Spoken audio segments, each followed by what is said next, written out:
Hello, how is everyone? Okay, today we're going to be doing another assembly based on the book Great Women Who Worked Wonders, and today we're going to find out about someone who investigated something that I think is really exciting. She thought a lot about volcanoes. So I'm going to stop talking now. It's from this amazing book.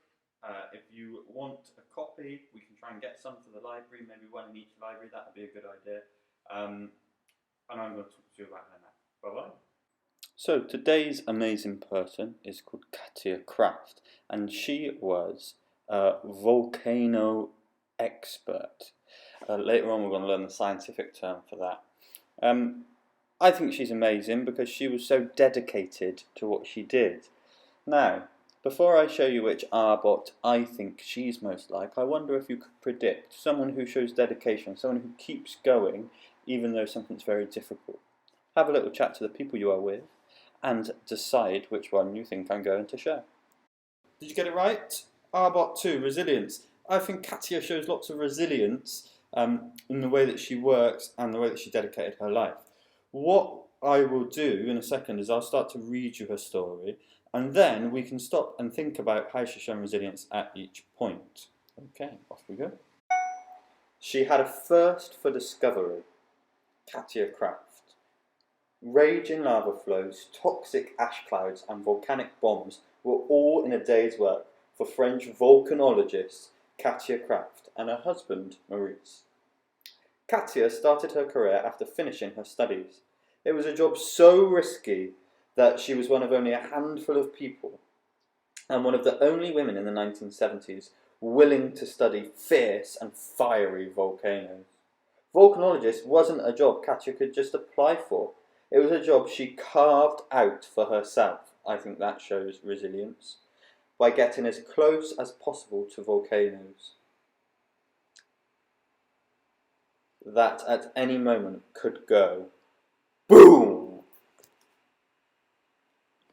Katia risked her life to gather awe-inspiring photos, film and scientific observation. Her work soon earned her a reputation as one of the world's leading and most daring volcanologists. Here you can see a speech bubble. It says, "If a volcano erupts, it is sensible to run towards it to avoid volcanic bombs." And there you can see a volcanic bomb drop in, and Katia and her husband Maurice running forwards. Countries under threat from eruptions turned to Katia for advice on evacuating homes near to active volcanoes. It says Katia's knowledge about the disruptive power of volcanoes saved many lives.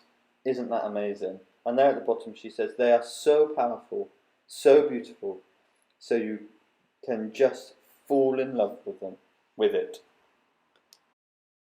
Katia kept notes about her scientific discoveries. It was an extremely dangerous job, and she had to be very careful.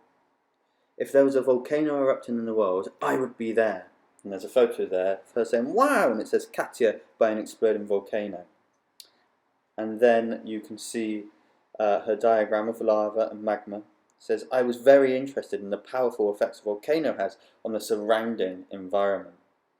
And she's also written, "I was once camped inside a volcano crater." That sounds ridiculous. Above a lake of lava. And you can see her on the tent there, camped there. The lava swelled and surged and once bubbled so high it almost swept away my tent. She's incredibly brave, isn't she?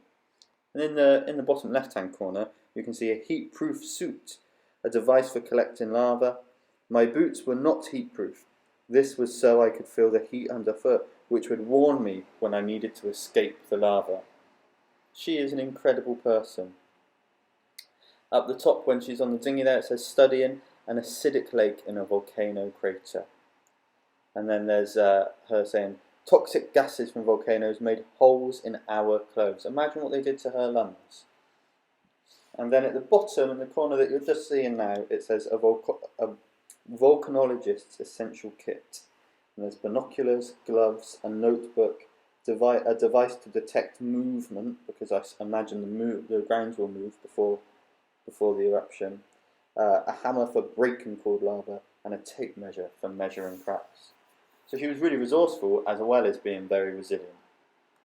Okay, so the final part of this page says, in 1991, on Mount Unzen in Japan, disaster struck. Tragically, Katia and her husband were unable to escape a flow of hot ash and toxic gases that unexpectedly changed direction. Over her 20-year career, Katia witnessed forces of nature few humans had ever been able to get close to before. She turned the extraordinary footage and research she gathered into films and books.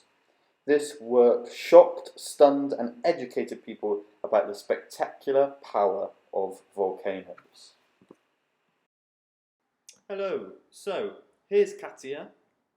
You can see her here. And in a minute, this picture is going to zoom out and you will see where she is. I imagine you can guess where she is. Yeah, she's by a volcano. Okay, I wonder if you can see the link between Katia and Junko.